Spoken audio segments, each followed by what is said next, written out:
Ende nuk ka dalë lista përfundimtare e Partisë Demokratike për deputet, po gjithsesi ka rrjedhë informacioni se kush cili do jetë ku.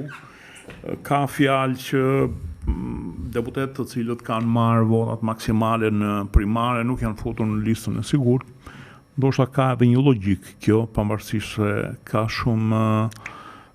shumë kritika, sepse në qoftë se ti që në ke vërtet ka që i votuar, atëherë nuk ka pse të kesh frikë të përballesh me elektoratin. Gjithsesi, në qoftë se do ishte puna kështu, nuk e kuptoj pse u bën këto primare, por kjo është ideja e Partisë Demokratike.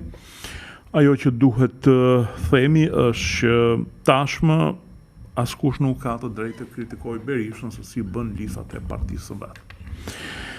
Në qoftë se deri përpara riformësimit të Partisë Demokratike, dikush që kishte marrë pjesë në themelimin e saj kishte të drejtë i thoshte Berishës që shiko, edhe neve kemi qenë themelues të saj, kështu që është drejta jon, jemi aksioner në këtë parti.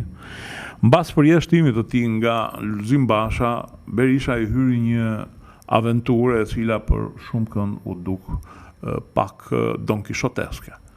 Por në të vërtet Berisha ja doli që të riformësonte Partinë Demokratike, jo e rimori, e riformësoi.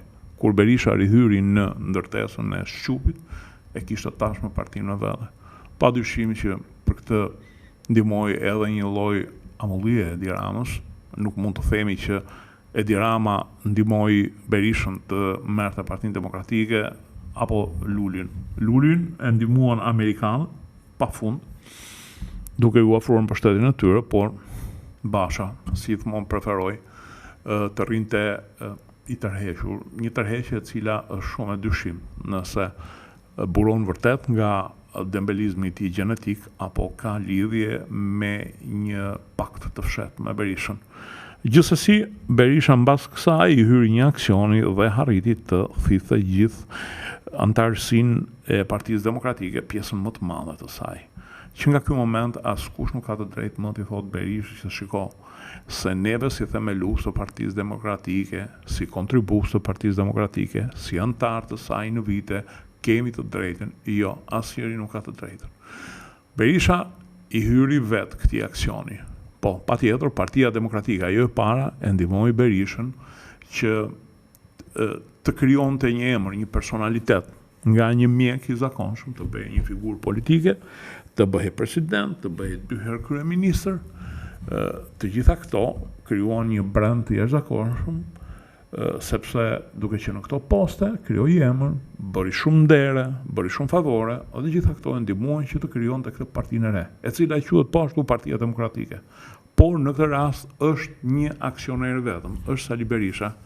Ky i hyri, ky e krijoi, ky e themeloi, ky ishte i vetmi antar kryesie, ky ishte i vetmi kryetar, të tjerët ishin emra që si mban mend asnjëri, edhe s'ka pse ti mbaj mend, sepse kjo është parti që e formoi